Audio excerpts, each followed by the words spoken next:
सभी का बहुत स्वागत है। हेल्थ गुरु आप देख रहे हैं, जिसमें तंबाकू से होने वाली बीमारियों पर हम लगातार चर्चा कर रहे हैं। आप भी कॉल करके फ़ोन लाइन के ज़रिए हमारे साथ जुड़ रहे हैं। जुड़ते रहिए, नंबर्स आपके टीवी स्क्रीन पर हैं। डॉक्टर शशि से हम बात कर रहे थे ब्रेक पर जाने से पहले। डॉक्टर, आपसे काफ़ी कुछ आपने बताया। वो एक बहुत ही गंभीर बात बताई आपने, सोचने वाली, कि 7,000 केमिकल होते हैं सिगरेट के धुएँ में। ऐसे केमिकल जो कैंसर के लिए एक कारण बन सकते हैं। अगर आपने ध्यान से सुना हो तो आज ही सिगरेट छोड़ दीजिए, कैंसर क्यों पालना, क्यों डॉक्टर। लेकिन ब्रेक के दौरान आपने उससे भी बड़ी एक बात बताई, ई हेल्थ सिगरेट। ये है क्या चीज़? ई हेल्थ सिगरेट एक 2 से 3 साल पुराना नया आविष्कार है। ये चाइना से ही शुरू हुआ था। अब ये $1 बिलियन इंडस्ट्री है। इसमें जो मैं बात कर रहा था कि एक जो साइकोलॉजिकल एडवांटेज मिलता है हाथ में सिगरेट या बीड़ी पकड़ने के, वो चीज़ को सॉल्व करने के लिए इन्होंने बैटरी से ऑपरेटेड सिगरेट है, बट इसमें वेपराइज़र है। ये एक लिक्विड को धुआं में नहीं बनाती, बट एक वेपर में बनाती है निकोटीन के, जो कि अंदर जाता है और आप जब फूंकते हैं तो वो जो बाहर हवा निकलती है वो भी उसमें आती है जी। इसके जो साइड इफ़ेक्ट्स हैं, ये रिसर्च के थ्रू दिखाया गया है कि ये काफ़ी कम है सिगरेट और बीड़ी के, लेकिन ये किसी भी एंगल से सेफ नहीं है। ये उन लोगों के लिए ज़्यादा उपयोगी है जो इतने सालों से ट्राई कर रहे थे छोड़ने का, और जिनमें विल पावर बिल्कुल नहीं है कि अगर आपको स्टेप डाउन करना है किसी ऐसी चीज़ में कि आपका नर्वस ब्रेकडाउन ना हो, तो ये एक बीच का एक रास्ता है। क्योंकि इस नए आविष्कार से डर ये लगता है कि लोग इस मैसेज को अपने माइंड में ना लें कि cigarette smoking, electronic cigarettes safe हैं, और जैसे कि बच्चे या जो दूसरे एज जिनको सिगरेट नहीं भी पीना था वो भी शुरू कर दें। तो इसलिए ये मैसेज बहुत ही लिमिटेड ये है कि ये आपके सिगरेट को उसे एक मेडिसिन के तौर पर लीजिए, उसे अपनी आदत मत बना लीजिए। और दूसरा जो इसका बहुत बड़ा एडवांटेज है कि एक होता है आप सिगरेट पीते हैं जो आप पे बुरा असर पड़ता है, दूसरा आपके आसपास वालों के ऊपर जो बुरा असर पड़ता है। अगला सवाल ही मेरा यही था, जिसको पैसिव स्मोकिंग कहते हैं। जी। जैसे बच्चे हो गए, प्रेग्नेंट मदर्स हो गए और विमेन हो गए, इन पे भी काफ़ी असर पड़ता है अगर फैमिली में अगर आदमी स्मोक करता है। तो ये इलेक्ट्रॉनिक सिगरेट्स में वो पैसिव स्मोकिंग नहीं होती जी। तो ये एक बहुत बड़ा एडवांटेज है। अब मैं ये नहीं कहता कि सबको इसकी तरफ जाना चाहिए, बेस्ट चीज़ तो यही है कि सिगरेट छोड़ दीजिए जी। लेकिन आप सालों से, जैसे रीडर्स इनका आ रहा था फ़ोन कि हम कोशिश कर रहे हैं, नहीं कर पाए, तो तुरंत एटलीस्ट इसमें स्विच ओवर कर लीजिए कि जब उनका मन बन जाए फिर उसको सिगरेट को रोक सके। चलिए डॉक्टर, जैसे अभी आपने जिक्र भी किया कि जब कोई सिगरेट की कश लेता है और जो वो धुएं के छल्ले आसपास फैलते हैं, तो जो भी लोग आसपास हैं उनको भी वो इफेक्ट करता है। क्या वो भी उन्हीं सेम बीमारियों से ग्रसित हो सकते हैं क्या? बिल्कुल, जो सिगरेट का असर आप पे पड़ सकता है वही बीमारियां पैसिव स्मोकिंग से भी हो सकती हैं। इसकी मात्रा परसेंटेज कम हो सकती है, लेकिन कुछ सेंसिटिव पॉपुलेशन है, यानी कुछ एक ग्रुप है, जैसे प्रेग्नेंट फीमेल्स, जैसे प्रेग्नेंट जो गर्भवती महिलाएं हैं, अगर उन पे सिगरेट का धुआं जाता है तो जो न्यूबॉर्न चाइल्ड होता है उस पर काफ़ी गंभीर असर हो सकते हैं, जिसको लो बर्थ वेट कहते हैं कि वज़न उनका कम हो, या एक तरह का सिंड्रोम होता है SIDS, यानी सडन इन्फेंट डेथ सिंड्रोम जी, कि बिना किसी वजह के सडनली बच्चे की मौत हो जाती है। ऐसे गंभीर प्रॉब्लम्स आ सकते हैं। ये एक अगर उस धुएं को प्रेग्नेंट लेडी ने कैच कर लिया, अगर वो वहाँ पे मौजूद है तो लेकिन तब क्या हो जब प्रेग्नेंट लेडी खुद ही स्मोक करती हो? वो तो और भी गंभीर है। वो सबसे बड़ा क्राइम है मेरे हिसाब से, कि आप अपना तो बुरा हाल कर ही रहे हैं, लेकिन एक नवजात शिशु के ऊपर भी एक क्या कुछ वहाँ पे परेशानियाँ, डिफ़िकल्टीज हो सकती हैं?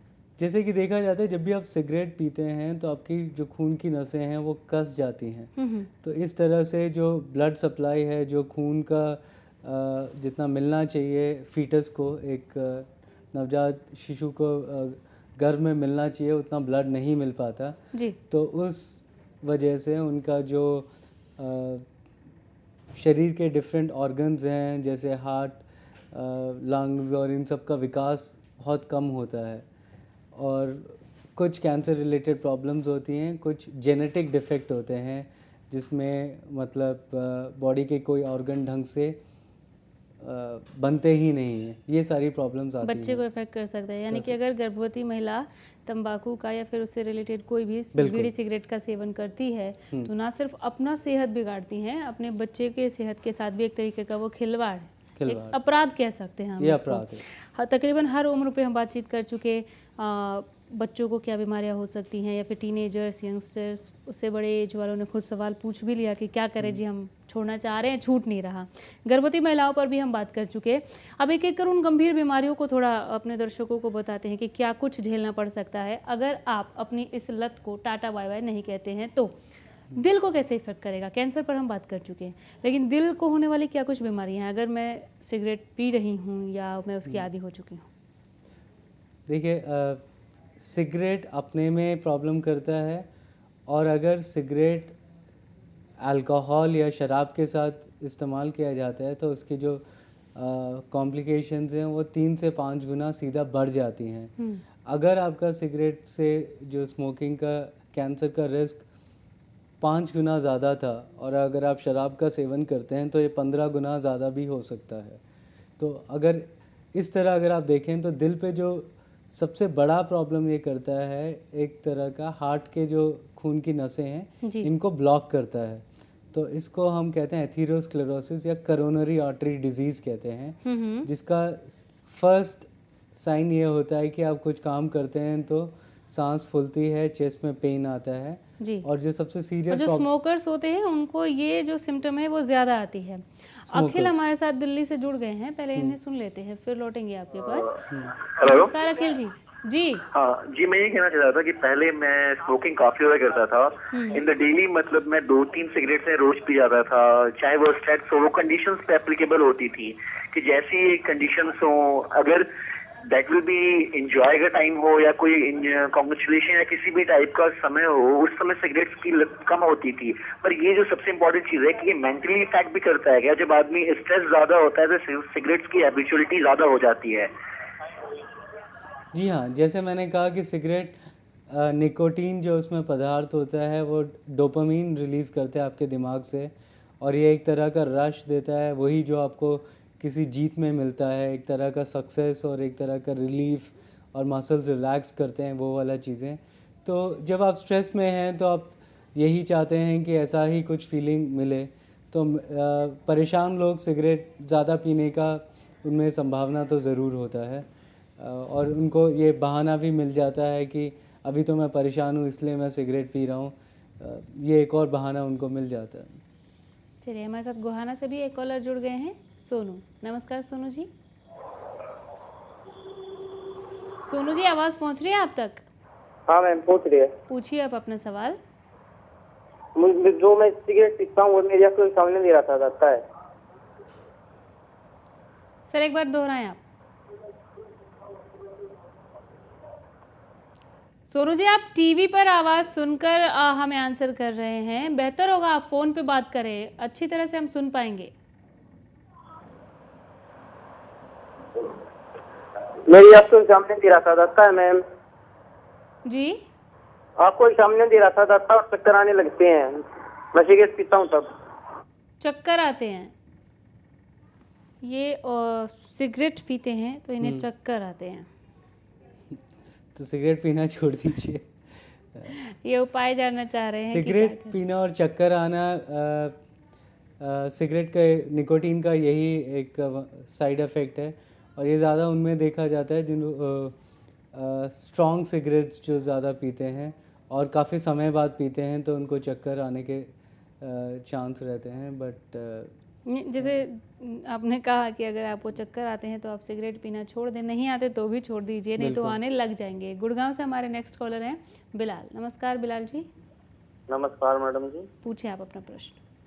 मैडम, मैं कोई स्मोकिंग नहीं करता कुछ भी, फिर भी मुझे एलर्जी है, सांस में दिक्कत होती है। आप किसी भी तंबाकू का सेवन नहीं करते? किसी नहीं, भी नहीं, प्रोडक्ट ना का? बीड़ी ना सिगरेट, कुछ नहीं। उम्र कितनी है आपकी? मेरी उम्र 25 साल है मैडम। और क्या क्या समस्या होती है आपको? बस यही होती है कि कभी मान लो सर्दी में थोड़ी ठंड हो जाती है तो सांस लेने में दिक्कत होती है। डॉक्टर। ये अस्थमा या सीओपीडी के लक्षण हो सकते हैं, जो कि नॉन स्मोकर्स और नॉन टबैको यूजर्स में भी हो सकता है। लेकिन एक बात ज़रूर ध्यान रखें कि ऐसे मरीज़ अगर सिगरेट पीते हैं तो उनकी हालत और गंभीर हो जाती है, तो इन लोगों में तो ज़रूर इन चीज़ों का सेवन नहीं करना चाहिए।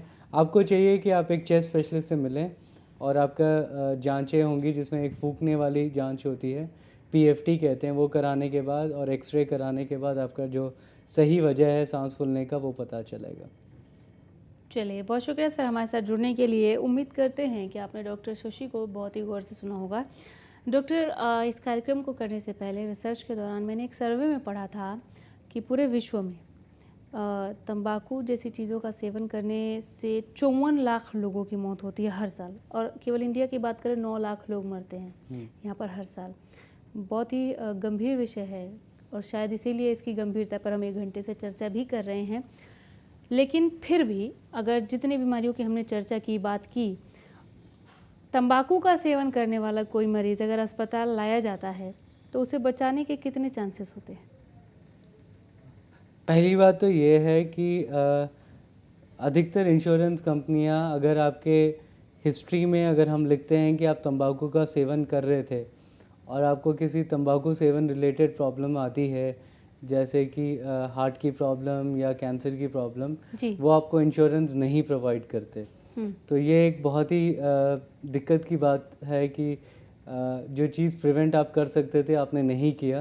और अब जब आते हैं, जैसे कि हम सिर्फ कैंसर की बात करते हैं, कैंसर जो मोस्ट कॉमन तंबाकू रिलेटेड है, नंबर 1 जो है हेड एंड नेक कैंसर जिसको कहते हैं, कान गले नाक और थ्रोट कैंसर, इन सब को मिला के। दूसरा जो सेकेंड मोस्ट कॉमन है लंग कैंसर है, जो भारत में है। ट्रीटमेंट स्टेज पे सीधा संबंधित है। अगर आपका स्टेज शुरू के स्टेज हैं जिसको स्टेज 1 एंड 2 कहते हैं, अर्ली कैंसर, तो रिज़ल्ट्स बहुत अच्छे हैं। इसमें कई जगहों के अगर देखे जाएं तो 90, 95, 98% तक भी रिज़ल्ट्स हैं जी। और जैसे कि स्टेज 3 और 4 में जाते हैं, कैंसर का जो रिज़ल्ट है बहुत बुरी तरह से गिर जाते हैं। ये कहीं पे भी अगर आप देखें 70 से 30% तक जा सकते हैं जी। और कैंसर किस जगह पे आया है वो भी आपको डिपेंड करता है कि आपका प्रोग्नोसिस कैसा है, आपके बचने के चांसेस कैसे हैं, किस जगह का कैंसर है। समय की बात है कि आप कहाँ पे उस बीमारी को पकड़ पाते हैं। लेकिन अगर समय रहते भी पकड़ पाते हैं तो वो कितना क्योरेबल है, ये मैं अगला सवाल आपसे ज़रूर पूछूंगी। और किस उम्र तक हम मतलब उसको क्योर कर सकते हैं। बालक राम हमारे साथ जुड़ गए हैं, पहले इनका सवाल ले लेते हैं। नमस्कार बालक राम जी।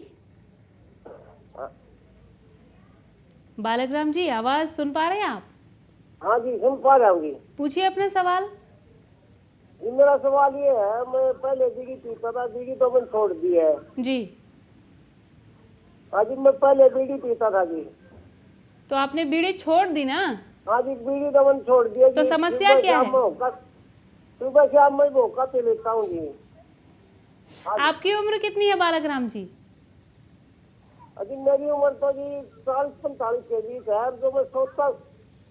तो अब आप 45 साल है जी। अब आप हुक्का छोड़ना चाह रहे हैं? हाँ जी, मैं हुक्का छोड़ना चाह रहा हूँ जी। चलिए, और क्या क्या परेशानियां होती हैं आपको, क्या समस्याएं आती हैं हुक्का पीने? जी जी। समस्या तो जी मैं सो के उठता हूँ जब सर दुखता है मेरा। और चलिए ठीक है, अब डॉक्टर शशि से जानते हैं इसका जवाब। बीड़ी छोड़ी, हुक्का पकड़ लिया, और बीड़ी ने या हुक्के ने, किसी ने तो सिर को पकड़ ही लिया कि सो के उठते हैं तो सिर दर्द करता है। मानक राम जी, सबसे पहले तो अच्छा काम किया आपने बीड़ी छोड़ा, लेकिन बहुत अच्छा काम भी नहीं किया कि हुक्का पकड़ लिया। इससे आपके कैंसर संबंधित जो प्रॉब्लम्स होंगी वो कोई कम नहीं होंगी जी। हुक्का भी उसमें जो पदार्थ होते हैं उसमें जिसको हम कहते हैं पॉलीसाइक्लिक हाइड्रोकार्बन, ये एक तरह के अनजले प्रोडक्ट्स होते हैं। ये भी कैंसर करते हैं। तो जो सर में सुबह उठ के दर्द होता है, ये इसके कई वजह हो सकते हैं, जिसको एक गंभीर तरीके से अस्पताल जाके दिखाना पड़ेगा। लेकिन जो सबसे बड़ा चीज़ हम देखते हैं कि आदमी छोटे सिगरेट से बड़े सिगरेट पे जाता है, फिर फ़िल्टर चेंज करता है, ये करता है, वो उसी तंबाकू के डिफरेंट फॉर्म में घूमता रहता है, लेकिन उसको छोड़ता नहीं है। तो ये प्रयास ज़रूर होना चाहिए कि तंबाकू किसी भी फॉर्म में, चाहे वो सिगरेट हो, बीड़ी है, ज़र्दा हो या आपका खैनी हो, हर तरह का फॉर्म आपको छोड़ना पड़ेगा, तभी आप ठीक रहेंगे। चलिए डॉक्टर, इससे पहले हम क्योर की बात कर रहे थे। आपने कहा अगर इस स्टेज आप गिना रहे थे, अगर सही स्टेज में पकड़ लिया जाता है किसी भी बीमारी को जो तंबाकू से होते हैं, तो क्योर किया जा सकता है। क्या पूरी तरह क्योरेबल है? हम क्योर जो होता है हमारे अगले 5 साल में हम देखते हैं, जिसको हम कहते हैं 5 ईयर सर्वाइवल। यानी एक कैंसर का कोई मरीज़ है, उसको आपने ट्रीटमेंट दिया, उसके 5 साल तक बचने की क्या चांसेस हैं। पूरा लाइफ का किसी को नहीं पता होता, तो 5 साल का ही हम क्योर रेट्स जो सर्वाइवल बेनिफिट हैं हम देते हैं जी। तो उसमें अर्ली केसेस के आप मान के चलिए 90% के आसपास जाते हैं। जी जी। कुछ साइट्स और अच्छे होते हैं, जैसे बोलने की तारों में अगर होता है तो और अच्छे रिजल्ट्स हैं, लेकिन अगर जीभ के पीछे हिस्से में होता है तो रिजल्ट्स काफ़ी ख़राब हैं। जी। तो वो वेरी करेगा परसेंटेज पे। लेकिन 100 में से अगर आप कहते हैं 90% 5 ईयर सर्वाइवल है, तो अगर कैंसर का मरीज़ ट्रीटमेंट के बावजूद भी 100 में से 10 लोग फिर भी मरेंगे। चलिए डॉक्टर, वैसे तो हम हेल्थ गुरु के हर एपिसोड में डॉक्टर से कार्यक्रम के आखिर में ये ज़रूर कहते हैं कि एक क्लोजिंग टिप्स दीजिए, लेकिन आपसे क्लोजिंग टिप्स लेते हुए मैं आपसे ये गुजारिश करूंगी, हालांकि आप बता चुके कि एक बदलाव, एक अवेयरनेस, एक जागरूकता कैसे लाई जा सकती है, फिर भी अगर एक बार आप बताते अपने क्लोजिंग टिप्स में। सबसे इम्पॉर्टेंट बात यह है कि जैसे सरकार अभी स्टेप्स लेती है जिसमें टैक्स बढ़ा दिया जाता है। ये एक तरह का एक्सपेरिमेंट है जो वेस्ट में ट्राई किया हुआ है, यूएस में, कैलिफोर्निया ऐसी जगहों में जहाँ पे सालों में इतना महंगा हो गया है कि सिगरेट, इसका सीधा असर पड़ता है जो कॉलेज गोइंग और टीनेजर्स होते हैं, जिनके पास उतने पैसे होते नहीं हैं ख़रीदने का, तो वो अफोर्ड नहीं कर पाते। ये उस तरह से एक बहुत अच्छा स्टेप है। हालांकि सबसे बेस्ट स्टेप तो यही है कि आप बैन ही कर दो टोबैको रिलेटेड प्रोडक्ट्स, लेकिन टैक्स बढ़ाना एक पॉजिटिव स्टेप है। दूसरी चीज़ इज़ अवेयरनेस। हर तरह का अवेयरनेस होना चाहिए, जैसे डिफरेंट जगहों पे, रेस्टोरेंट्स में, हर जगह, बाथरूम्स में, रेलवे प्लेटफॉर्म में, कुछ हद तक वो भी वर्क करते हैं। तो वो एक तरह का चेतावनी देते हैं, जिससे स्मोकिंग एक तरह का आदमी को अंदर से ही लगता है कि ये पब्लिकली अनएक्सेप्टेबल चीज़ है, ठीक बात नहीं है, नहीं ठीक बात नहीं है जी। हेल्थ हैज़र्ड के डरा के करने के से जो लोग छोड़ते हैं वो बहुत कम होते हैं कि अब मेरे को कैंसर होगा या फिर मेरे को हार्ट डिजीज़ होगा इसलिए मैं सिगरेट छोड़ दूंगा। ये परसेंटेज सिर्फ 8 से 13% तक ही होती है जी। लेकिन जिन लोगों को सोशली अनएक्सेप्टेबल एक तरह का सोशल चेंज जब देखते हैं चीज़ें, ये तो इस सोसाइटी में एक्सेप्टेड ही लोगों नहीं को है। अवेयर करके उन चीज़ों के बारे में ठीक से समझा के, बजाय कि आप उन्हें डराएं या मतलब जोर ज़बरदस्ती के साथ छोड़ने पर विवश करें, ये ज़्यादा सही तरीका है। ज़्यादा सही होता है डराने से ज़्यादा, क्योंकि ये एक साइकोलॉजिकल स्टडीज़ में शो किया गया है कि सोशल अवेयरनेस जब आती है तो सिगरेट के जो स्मोकिंग रेट्स हैं, जैसे यूएस ने अपने पिछले वो रेट्स नीचे आते हैं, वो ग्राफ नीचे किए जाते हैं। चलिए, बहुत शुक्रिया डॉक्टर, बहुत ज़्यादा रिसर्च से भी कहीं ज़्यादा हमें जानने और सीखने को मिला आपके साथ हेल्थ गुरु के इस मंच पर। बहुत धन्यवाद यहाँ आने के लिए। Thank you so much. Thanks. इसी के साथ हेल्थ गुरु में फिलहाल के लिए इतना ही। अगले रविवार शाम 4 बजे फिर हाजिर होंगे एक नई टॉपिक, एक नए विषय के साथ। आप देखते रहिए खबरें अभी तक। नमस्कार। Thank you.